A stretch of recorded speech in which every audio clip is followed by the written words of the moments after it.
জনরবের পক্ষ থেকে আপনাদের সকলকে স্বাগত জানিয়ে আপনারা সকলেই জানেন যে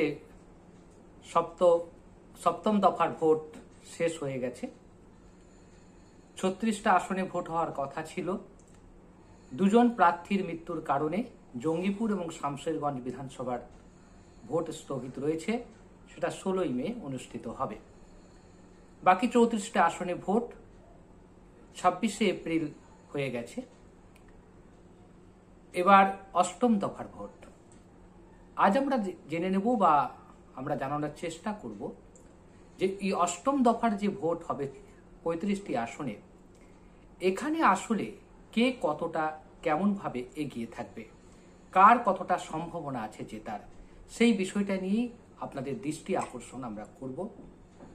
তো সেদিকে আজকে আমরা বিশ্লেষণ করব সেই বিষয়টি। আপনারা জানেন যে বিধানসভা নির্বাচনের শেষ পর্যায়ে আগামী 29শে এপ্রিল হবে। এই 29শে এপ্রিলে 35টা আসনে ভোট হবে। তার মধ্যে মুর্শিদাবাদের 11টি আসন, মালদার 6টি আসন, বীরভূমের 11টি আসন আর কলকাতার 7টি আসন। এই মোট 35টি আসনে ভোট হবে। আমরা শুরু করব প্রথমেই যে একটু পেছন দিক দিকেই যাব, বীরভূম থেকেই শুরু করা যাক। 294 নম্বর যে বিধানসভা কেন্দ্রটি আছে সেটা হচ্ছে মুরারই বিধানসভা কেন্দ্র। আমরা জানি যে মুরারই বিধানসভা কেন্দ্রটি মূলত সংখ্যালঘু অধ্যুষিত কেন্দ্র। এই কেন্দ্রে প্রার্থী হয়েছে তৃণমূল কংগ্রেসের বিখ্যাত কংগ্রেস নেতা, রাজ্যের মন্ত্রী ছিলেন সিদ্ধার্থ শঙ্কর রায়ের আমলে মোতাহার হোসেনের পুত্র ডক্টর মোশাররফ হোসেন। খুব বড় মাপের ডাক্তার উনি, জনপ্রিয়তা ওনার রয়েছে। সেই হিসাবে এটা বলাই যায় যে মুরারই বিধানসভা কেন্দ্রে এবারে তৃণমূল কংগ্রেস অনেকটাই এগিয়ে থাকবে। এর পরের বিধানসভা কেন্দ্রটি নলহাটি বিধানসভা কেন্দ্র। নলহাটি বিধানসভা কেন্দ্রতে যে সমস্যাটা তৈরি হয়েছে সেটা হচ্ছে নলহাটি বিধানসভাটা থেকে জিততেন কলিমুদ্দিন শামস, ফরওয়ার্ড ব্লকের নেতা। পরবর্তীকালে তৃণমূল কংগ্রেসের তার ছেলে মঈনুদ্দিন শামস জয়েন করেন, যোগ দেন। যোগ দেওয়ার পর মঈনুদ্দিন শামস নলহাটি বিধানসভা কেন্দ্র থেকে জিতে আসছেন। তো এবারে নলহাটি বিধানসভা কেন্দ্রে মঈনুদ্দিন শামসকে প্রার্থী করা হয়নি। স্বাভাবিকভাবে শামসের ক্ষোভ রয়েছে। এখানে যাকে প্রার্থী করা হয়েছে, যে নলহাটি পুরসভার যিনি চেয়ারম্যান রাজেন্দ্র প্রসাদকে প্রার্থী করা হয়েছে, এই নিয়ে এলাকার মানুষের মধ্যেও খানিকটা ক্ষোভ রয়েছে। এই বিধানসভা কেন্দ্রটিতে অনেকটাই চাপে থাকবে তৃণমূল কংগ্রেস বলে মনে করছে, কারণ এখানে আইএসএফ প্রার্থী দিয়েছে। মঈনুদ্দিন শামসের নিজস্ব প্রভাব রয়েছে। শামস এখানে নির্দল হিসাবে প্রতিদ্বন্দ্বিতা করছেন। যদি ভোট কাটাকাটি হয় তাহলে কে জিতবে এখানে বলা মুশকিল। এরপরের বিধানসভা কেন্দ্রটি হচ্ছে হাসন বিধানসভা কেন্দ্র। এই হাসন বিধানসভা কেন্দ্রতে জনপ্রিয় হয়ে উঠেছেন কংগ্রেস নেতা বা কংগ্রেসের এমএলএ মিল্টন রশিদ। অর্থাৎ মিল্টন রশিদ ধারে বাড়ে এবং সাংগঠনিক দক্ষতায় অনেকটাই এগিয়ে রয়েছে। তাই মিল্টন রশিদকে আমরা এগিয়ে রাখতেই পারি। এখানে জয়ের সম্ভাবনা সবচেয়ে বেশি মিল্টন রশিদের। এরপরেই বিধানসভা হচ্ছে রামপুরহাট বিধানসভা কেন্দ্র। রামপুরহাট বিধানসভা কেন্দ্রে যিনি প্রার্থী হয়েছেন তিনি 5 বারের বিধায়ক তৃণমূল কংগ্রেসের আশিস বন্দ্যোপাধ্যায় এবং জনপ্রিয় নেতা, স্বচ্ছ ভাবমূর্তির মানুষ। তো উনি ভালো কাজ করেছেন। যদিও এই বিধানসভা কেন্দ্রেতে 2019-এর লোকসভা নির্বাচনের নিরিখে অনেকটা ভোটে এগিয়েছিল বিজেপি, তবুও বলা যেতে পারে যে আশিস বন্দ্যোপাধ্যায় বলেই এই আসনটিতে তৃণমূল কংগ্রেস অনেকটাই এগিয়ে রয়েছে। মানুষ হয়তো আশিস বন্দ্যোপাধ্যায়ের পক্ষেই সমর্থন দেবে। ময়ূরেশ্বর বিধানসভা কেন্দ্র, এই বিধানসভা কেন্দ্রটি তে বিজেপির প্রভাব খানিকটা বেড়েছে। বিজেপি এখানে খুব ভালো ভোটও এনেছিল 2019-এর লোকসভা নির্বাচনে। তবে এখানকার সংখ্যালঘু ভোট যদি তৃণমূলের দিকে যায় এবং সংযুক্ত মোর্চা যদি ভোট কম কাটতে পারে, তাহলে দেখা যাবে যে এখানে বিজেপি প্রার্থীর জয়ের সম্ভাবনা কমে যাবে। সবকিছুই নির্ভর করছে সংখ্যালঘু ভোট ময়ূরেশ্বর বিধানসভা কেন্দ্রের কোন দিকে যায়। যদি ময়ূরেশ্বর বিধানসভা কেন্দ্রের সংখ্যালঘু ভোট সংযুক্ত মোর্চার দিকে চলে যায়, তাহলে কিন্তু পরিস্থিতি অন্যদিকে ঘুরতে পারে, বিজেপির জয়ের সম্ভাবনা এখানে থেকে যাবে। এরপরেই বিধানসভা হচ্ছে সাঁইথিয়া বিধানসভা কেন্দ্র।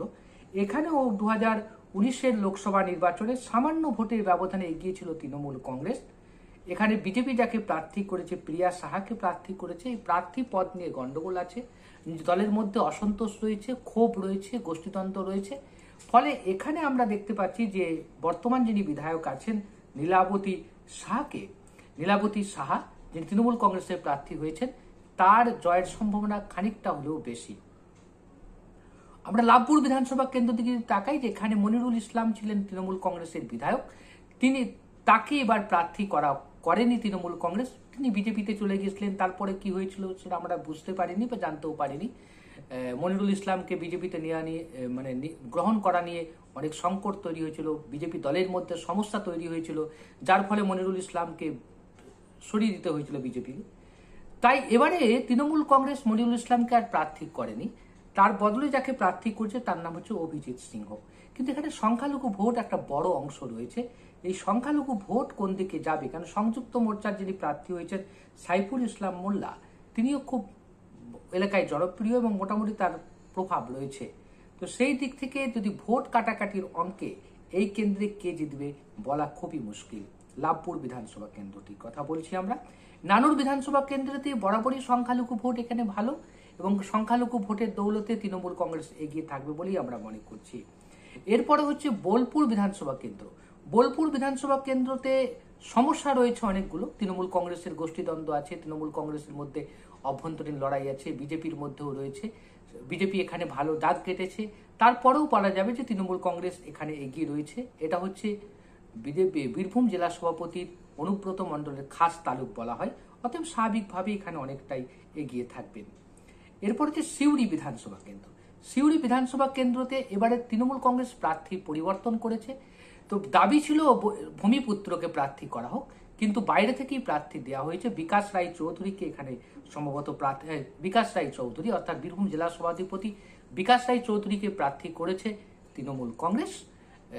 আর অন্যদিকে কংগ্রেস প্রার্থী করেছে চঞ্চল চট্টোপাধ্যায়কে ভূমিপুত্র। তিনি জগন্নাথ চট্টোপাধ্যায় প্রার্থী হয়েছেন বিজেপি থেকে।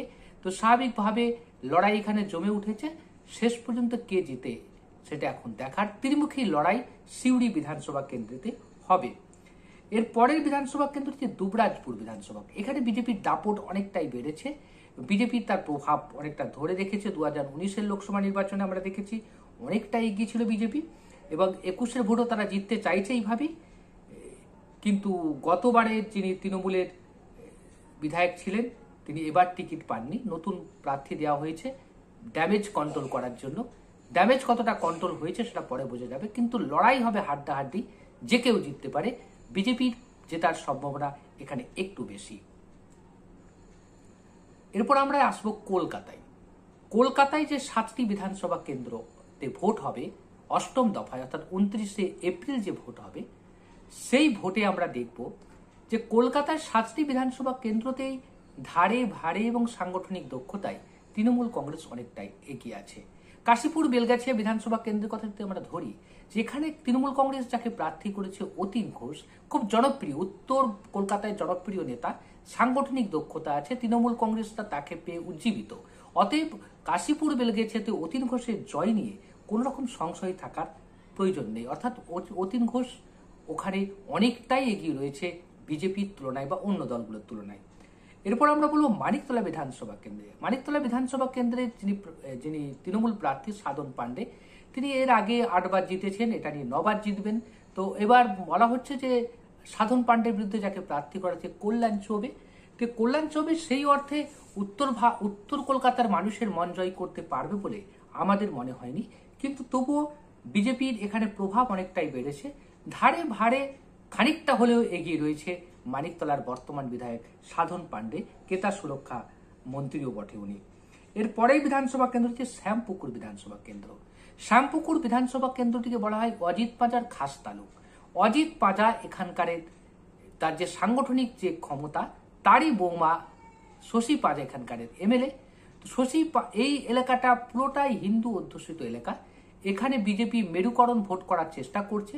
তা সত্ত্বেও বলা যেতে পারে যে অজিত পাঁজার প্রভাব এবং শশী পাঁজার কাজ, দুটো কাজে লাগিয়ে শশী পাজার জয় অনেকটাই এগিয়ে থাকবে এবং শশী পাজা অনেকটাই এগিয়ে থাকবেন ধারে বারে অন্যদের তুলনায়। এরপর আমরা বলবো জোড়াসাঁকো বিধানসভা কেন্দ্র। জোড়াসাঁকো বিধানসভা কেন্দ্রটিতে আমরা যদি দেখি যে এখানে এবারে প্রার্থী তৃণমূল কংগ্রেস চেঞ্জ করেছে, স্মিতা বক্সিকে প্রার্থী করেনি, এবার করেছে রাজ্যসভার প্রাক্তন সাংসদ বিবেক গুপ্তা। তিনি একটি পত্রিকার সম্পাদকও বটে। হিন্দি ভাষীদের মধ্যে তার প্রভাব কাজ করবে এবং হিন্দি ভাষী ভোট, সংখ্যালঘু ভোট এবং সচেতন বাঙালিদের বাঙালি হিন্দু মুসলিম ভোট, এই দুটো ভোট যোগ করলে এখানে তৃণমূল কংগ্রেস এগিয়ে থাকার কথা। কিন্তু বিজেপি প্রার্থী করেছে মীনা দেবী পুরোহিতকে, দীর্ঘদিনের বিজেপির কাউন্সিলর এবং প্রভাব রয়েছে বড়বাজার এলাকায়। স্বাভাবিকভাবে এখানে লড়াইটা হবে হাড্ডাহাড্ডি। এই মুহূর্তে বলা যাবে না কে এগিয়ে কে পিছিয়ে, ভোটের খুবই হাড্ডাহাড্ডি লড়াই হবে, সামান্য ভোটের তফাতেই হার জিত হতে পারে। এরপর আমরা বলি বেলেঘাটা বিধানসভা কেন্দ্র। বেলেঘাটা বিধানসভা কেন্দ্রে তো রয়েছে পরেশ পাল এবং খুব জনপ্রিয় নেতা, বহুবারে তিনি জিতেছেন, খুবই চ্যালেঞ্জ মোডেই থাকেন। সংখ্যালঘু ভোট এখানে রয়েছে ভালো, তো সেই সংখ্যালঘু ভোটের দৌলতে এবং অন্যান্য এবং পরেশ পালের নিজস্ব ক্যারিশমায় তিনি অনেকটাই এগিয়ে থাকবেন, এটা নিয়ে কোনো সংশয় আমাদের মধ্যে নেই। এটা এন্টালি বিধানসভা কেন্দ্রতে আমরা দেখবো। এন্টালি বিধানসভা কেন্দ্রটি খুব টাফ কেন্দ্র বলা হচ্ছে তৃণমূল কংগ্রেসের কাছে। এখানে মুসলিম ভোট আছে, কিন্তু মুসলিম ভোট থাকলেও এখানে যে আদিবাসী বা তফসিলি জাতি উপজাতিতে হিন্দি ভাষীদের যে ভোট রয়েছে, এই ভোটের উপরে কতটা কন্ট্রোল থাকবে তৃণমূল কংগ্রেসের, সেটাই এখন দেখার। উল্টো দিকে আইএসএফ ইন্ডিয়ান সেকুলার ফ্রন্ট এখানে প্রার্থী করেছে মোহাম্মদ ইকবালকে, তো তার ফলে তিনিও যদি মুসলিম ভোটের উপরে ভাগ বসান তাহলে কিন্তু সংকট ঘনীভূত হবে তৃণমূলের কাছে। এই কেন্দ্রের লড়াইটা খুব হাড্ডাহাড্ডি হবে, ত্রিমুখী লড়াই হবে, কে জিতবে এই মুহূর্তে বলা সম্ভব নয়। চৌরঙ্গী বিধানসভা কেন্দ্রতে এক কথাই বলে দেওয়া যেতে পারে নয়না বন্দ্যোপাধ্যায় অনেকটাই ধারে ভারে সব দিক থেকে নয়না বন্দ্যোপাধ্যায় অনেক অনেক দূর এগিয়ে রয়েছেন। অর্থাৎ নয়না বন্দ্যোপাধ্যায় যে এই কেন্দ্র থেকে জিতবেন এই কথাটা এখন থেকেই বলে দিলে আপত্তি হওয়ার কিছু থাকবে না। নয়না বন্দ্যোপাধ্যায় এখানে খুব ভালো জনপ্রিয় এবং তার স্বামী সুদীপ বন্দ্যোপাধ্যায় যথেষ্ট জনপ্রিয়। এখানে সংখ্যালঘু ভোট একটা বড় অংশ কাজ করে, যে সংখ্যালঘু ভোটের এবং সব কটা ভোটই উনি পাবেন এবং সব ওয়ার্ড থেকে উনি লিড দেবেন বলে আমাদের সমীক্ষায় উঠে এসেছে। তো যাই হোক, এবার আমরা চলে যাব মুর্শিদাবাদের দেখি প্রথম থেকে শুরু করি, শেষের দিক থেকে যদি শুরু করি, জলঙ্গি বিধানসভা কেন্দ্র একবারে বাংলাদেশ বর্ডারের কাছে, দমকলের পাশে। তো জলঙ্গি বিধানসভা কেন্দ্রতে আমরা দেখতে পাবো যে এখানে বামেদের শক্তি ছিল, এখন ইদানিং তৃণমূল কংগ্রেসের শক্তি আছে। তৃণমূল কংগ্রেস এখানে এগিয়ে রয়েছে, তৃণমূল প্রার্থী এখানে অনেকটাই ভোটের ব্যবধানে এগিয়ে থাকবেন বলে আমাদের মনে হয়েছে। এর পরের বিধানসভা কেন্দ্র হচ্ছে ডোমকল বিধানসভা কেন্দ্র। ডোমকল বিধানসভা কেন্দ্রটি বামেরা বরাবর শক্তিশালী এবং বাম কংগ্রেস ভোট যোগ করলে এখানে বামেদেরই আধিক্য থাকার দরকার। আনিসুর রহমান এখান থেকে জিততেন, এবার আনিসুর রহমান প্রার্থী হননি, এবার তরুণ মুখকে এনেছেন সিপিএম প্রার্থী দিয়েছে, কংগ্রেস তাকে সমর্থন করেছে।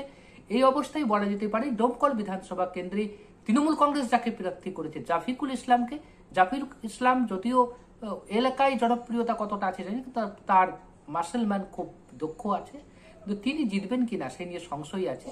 তো বামের এখানে যে খানিকটা হলে এগিয়ে আছে সে নিয়ে নতুন করে বলার কিছু নেই। নওদা বিধানসভা কেন্দ্র, এটা তৃণমূলের জেলা সভাপতি আবু তাহের খানের খাস তালুক। এখানে আবু তাহের খান এখান থেকে কংগ্রেসের প্রার্থী হিসাবে এমএলএ হতেন, বিধায়ক হয়ে বিধানসভায় আসতেন। তো এখানে যাকে তৃণমূল কংগ্রেস যাকে প্রার্থী করেছে, সদ্য তৃণমূল ছেড়ে আসা বা তৃণমূলের মুর্শিদাবাদ জেলা সভাধিপতি ছিলেন মোশাররফ হোসেনকে, সেই মোশাররফ হোসেন কংগ্রেসের প্রার্থী হয়েছেন। উল্টো দিকে তৃণমূলের প্রার্থী হয়েছে শাহিনা মমতাজ বেগম। তো এখানে লড়াইটা খুব জমে উঠবে, কারণ ধারে বাহারে অনেকটা এগিয়ে রয়েছে মোশাররফ হোসেনই। হরিহরপাড়া বিধানসভা কেন্দ্র, হরিহরপাড়া বিধানসভা কেন্দ্রতে নিয়ামত হোসেন এখান থেকে বরাবরই যেতেন এবং এইটা নিয়ামত শেখের কেন্দ্র বলা হয়, তিনি তৃণমূলের প্রার্থী হয়েছেন। এবারে সংযুক্ত মোর্চা প্রার্থী দিয়েছে আলমগীর পলাশকে এবং তিনি অধীর ঘনিষ্ঠ বলে পরিচিত, তবুও বলা যেতে পারে নিয়ামত শেখ ধারে ভারে অনেকটাই এগিয়ে রয়েছে। বহরমপুর বিধানসভা কেন্দ্রটি মনোজ চক্রবর্তী খান থেকে বিধায়ক হন, অধীর চৌধুরীর আশীর্বাদে তিনি অনেকটাই এগিয়ে রয়েছেন এবং এখানে বড় ভোটের ব্যবধানেই মনোজ চক্রবর্তী তার জিত হাসিল করবেন বলেই রাজনৈতিক মহল মনে করছে। অন্যদিকে আমরা দেখব বেলডাঙ্গা বিধানসভা কেন্দ্র। বেলডাঙ্গা বিধানসভাতে অধীর চৌধুরীর প্রভাব কাজ করছে এবং কংগ্রেস এখানে যথেষ্ট শক্তিশালী। এখানে কংগ্রেস প্রার্থী অনেকটাই এগিয়ে রয়েছে। তৃণমূল কংগ্রেসও যদি এখানে প্রার্থী দিয়েছে, ভালো হাসানুজ্জামান শেখকে প্রার্থী করেছে, কংগ্রেস করেছে শেখ সাইফুজ্জামানকে, তো এই লড়াই জমে উঠবে। কিন্তু তবুও বলা যেতে পারে কংগ্রেস ধারে ভারে অনেকটাই এগিয়ে রয়েছে। রেজিনগর বিধানসভা কেন্দ্র। রেজিনগর বিধানসভা কেন্দ্রটি বরাবরই কংগ্রেসের দখলে ছিল। বিগত 2016 বিধানসভাতে আমরা দেখেছি যে ওখানে যে কংগ্রেসের যিনি টিকিটে জিতেছিলেন সেই রবিউল আলম চৌধুরী, তিনি পরবর্তীতে তৃণমূল কংগ্রেসে যোগ দেন এবং এই সংকটের তিনি চলে যাওয়ার ফলে কংগ্রেস ওখানে একটু দুর্বল হয়েছে। তা সত্ত্বেও কংগ্রেসের সংগঠনটা ভালোই আছে, লড়াই জমে উঠবে। তবে একথা বলা যেতে পারে যে এখানে রেজিনগরে যেহেতু প্রার্থী হয়েছেন রবিউল আলম চৌধুরী, তার স্বচ্ছ ভাবমূর্তি রয়েছে, সেই কারণে রবিউল আলম চৌধুরী এখানে অনেকটাই তার এগিয়ে থাকবেন। ভরতপুর বিধানসভা কেন্দ্রে প্রার্থী হয়েছে হুমায়ুন কবির, বিতর্কিত হুমায়ুন কবির। তিনি কখনো বিজেপিতে যাচ্ছেন, কখনো তৃণমূলে যাচ্ছেন, কখনো কংগ্রেসে যাচ্ছেন। এই ভরতপুর বিধানসভা কেন্দ্রটি মানে খুবই টাফ কেন্দ্র বলা হচ্ছে তৃণমূল কংগ্রেসের কাছে। আদৌ হুমায়ুন কবির এখান থেকে বেরোতে পারে কিনা বা সংযুক্ত মোর্চার প্রার্থী এখানে যেতে কিনা, লড়াই হবে হাড্ডাহাড্ডি। বিজেপি কোনো এখানে ফ্যাক্টর নয়, মূল লড়াই হবে তৃণমূল কংগ্রেস বনাম কংগ্রেসের মধ্যে। তো কে জিতবেন এই মুহূর্তে বলা মুশকিল, তবে পাল্লা খানিকটা হলেও ভারী রয়েছে কংগ্রেসের দিকেই। কান্দি বিধানসভা কেন্দ্র। কান্দি বিধানসভা কেন্দ্রতে কংগ্রেস প্রার্থী করেছে সাইফুল আলম খানকে, তৃণমূল কংগ্রেস প্রার্থী করেছে অপূর্ব সরকারকে। এখানে বিজেপি প্রার্থী, বিজেপি এখানে কোনো ফ্যাক্টর নয় এই কেন্দ্রে অন্তত। এখানে যে লড়াই হবে তৃণমূল কংগ্রেস বনাম কংগ্রেসের মধ্যে, তো মনে করা হচ্ছে যে এখানে কংগ্রেস প্রার্থী সাইফুল আলম খান অন্তত সংখ্যালঘু ভোটের দৌলতে অনেকটাই এগিয়ে থাকবেন এবং সাইফুল আলম খান খুব বড় মাপের সংগঠক এলাকায় জনপ্রিয়তা রয়েছে এবং তিনি দীর্ঘদিন ধরে কংগ্রেস রাজনীতিটা করছেন। তো স্বাভাবিকভাবে সাইফুল আলম খান অনেকটাই এগিয়ে থাকবেন বলে আমরা মনে করছি বা আমাদের সমীক্ষাতে উঠে এসছে। বড়রা বিধানসভা কেন্দ্র। বড়া বিধানসভা কেন্দ্রটি অধীর চৌধুরীর খাস তালুক বলা হয়। এখানে বরাবরই কংগ্রেসই জিতে থাকে। এবারে তাকে, গতবারে যে কংগ্রেস বিধায়ক ছিলেন তাকে এবারে প্রার্থী করেনি। এবারে অধীর চৌধুরীর ঘনিষ্ঠ শিলাদিত্য হালদারকে প্রার্থী করা হয়েছে। এখানে লোকসভা ভোটেও এগিয়ে ছিল কংগ্রেস, তো স্বাভাবিকভাবে শিলাদত্ত হালদার কংগ্রেস প্রার্থী অনেকটাই এগিয়ে থাকবে। যদিও তৃণমূল কংগ্রেস খুব ভালো প্রার্থী করেছে জীবন কৃষ্ণ সাহা, শিক্ষক, একজন খুব ভদ্র মানুষ, কিন্তু তা সত্ত্বেও বলা যেতে পারে এখানে শিলাদিত্য হালদার কংগ্রেস প্রার্থী ধারে ভারে অনেকটাই এগিয়ে। খড়গ্রাম বিধানসভা কেন্দ্র। এই কেন্দ্রতে এই কেন্দ্রে যিনি কংগ্রেসের প্রার্থী হয়ে জিতেছিলেন সে আশিস মার্জিত, এবারে তিনি তৃণমূলের প্রার্থী, অর্থাৎ দল পরিবর্তন করে তৃণমূলে গেছেন। সংযুক্ত মোর্চার যিনি প্রার্থী হয়েছেন তার নাম বিপদ তারিণী বাগদি। লড়াইটা হবে কংগ্রেস বনাম তৃণমূলের লড়াই। তবে এটা বলতেই পারা যায় যে অধীর চৌধুরীর কংগ্রেস এখানে অনেকটাই এগিয়ে রয়েছে। এরপরে আমরা চলে যাব মালদা বিধানসভা কেন্দ্রে। মালদাতে আমরা 6টি বিধানসভা কেন্দ্রে ভোট হচ্ছে। এই 6টি বিধানসভা কেন্দ্রের মধ্যে বৈষ্ণবনগর বিধানসভা কেন্দ্রটি বিজেপির দাপট অনেকটাই বেড়েছে। এখানে বিজেপি অনেকটাই এগিয়ে থাকবে। তৃণমূল কংগ্রেস এখানে তৃতীয় পজিশনে থাকবে। কংগ্রেস বনাম বিজেপির লড়াই হবে বৈষ্ণবনগর বিধানসভা কেন্দ্রে। কে জিতবে সেটা এই মুহূর্তে বলা সম্ভব নয়, কারণ দ্বিমুখী লড়াই এখানে হবে। আগে দ্বিমুখী হতো, এখন দ্বিমুখী হচ্ছে। এরপরে হচ্ছে সুজাপুর বিধানসভা। সুজাপুর বিধানসভা কেন্দ্রটি প্রার্থী হয়েছেন গণি পরিবারের সন্তান ঈশা খান চৌধুরী। আর অন্যদিকে তৃণমূল কংগ্রেসের প্রার্থী হয়েছেন বিচারপতি আব্দুল গনি, যিনি ওয়াকাফ বোর্ডের চেয়ারম্যান। লড়াই এখানে হবে, কিন্তু একথা স্বীকার করতেই হবে, যেটা বলার খুব কষ্ট করে, গনি সাহেব খুব ভালো লোক, ভালো মানুষ, ভালো ব্যক্তিত্ব রয়েছেন, ওয়াকাফ বোর্ডের চেয়ারম্যান আছেন, কিন্তু সবটাই ঠিক আছে, কিন্তু ঈশা খান চৌধুরী সাংগঠনিক দক্ষতায় এবং ধারে ভারে অনেকটাই এগিয়ে থাকবে সুজাপুর বিধানসভা কেন্দ্রে। এরপর হচ্ছে মোথাবাড়ি বিধানসভা কেন্দ্র। মোথাবাড়ি বিধানসভা কেন্দ্রতে আমরা জানি যে গতবারে তৃণমূল কংগ্রেসের প্রার্থী হিসাবে জিতেছিলেন সাবিনা ইয়াসমিন। পরবর্তীকালে সেই সাবিনা ইয়াসমিন চলে গেছেন তৃণমূল কংগ্রেসে। এর ফলে তৃণমূল কংগ্রেসের অন্তর্দ্বন্দ্ব প্রকট হয়েছে। তো সেই সাবিনা ইয়াসমিন এবারে তৃণমূলের প্রার্থী হয়েছেন। তো এখানে কংগ্রেসও প্রার্থী দিয়েছেন, ফলে কংগ্রেসের প্রার্থী এবং তৃণমূল কংগ্রেসের অন্তর্দ্বন্দ্বের ফলে এখানে সাবিনা ইয়াসমিনের জয় অনেকটাই কঠিন হয়ে গেছে। এখানে কংগ্রেস প্রার্থী দিয়েছে শেখ দুলালকে, এবং শেখ দুলাল যথেষ্ট পরিমাণে পরিশ্রম করছেন এবং খাটছেন। এখানে বিজেপিও প্রার্থী দিয়েছে, তার ফলে ভোট কাটাকাটির অঙ্কে সাবিনা ইয়াসমিনের জয় যে নিশ্চিত এটা বলা যাবে না। সাবিনা ইয়াসমিনকে হাড্ডাহাড্ডি লড়াইয়ের সম্মুখীন হতে হবে। এই সাবিনা ইয়াসমিন কিন্তু কংগ্রেসের আমলে মালদা জেলা পরিষদের সভাধিপতিও ছিলেন। ইংলিশ বাজার বিধানসভা কেন্দ্র, ইংলিশ বাজার বিধানসভা কেন্দ্রটিতে 2019-এর লোকসভা নির্বাচনে প্রায় 96,000 ভোটে এগিয়েছিল বিজেপি। তো সেই কারণে এই কেন্দ্রটিতে বিজেপি অ্যাডভান্স রয়েছে। বিজেপি যাকে প্রার্থী করেছেন তিনি হচ্ছেন শিরূপা মিত্র চৌধুরী, তাকে মালদা শহরে বলা হয় নির্ভয়া দিদি। তো তিনি অনেকটাই এগিয়ে থাকবেন। যদিও ইংলিশ বাজার কেন্দ্রের প্রার্থী করা হয়েছে কৃষ্ণেন্দু নারায়ণ চৌধুরীকে তৃণমূল কংগ্রেসের পক্ষ থেকে। তো এই লড়াই খুব কঠিন লড়াই কৃষ্ণেন্দুর কাছে। তো মনে করা হচ্ছে যে ঝাড়ে ভাড়ে অনেকটাই এগিয়ে থাকবে বিজেপি এখানে।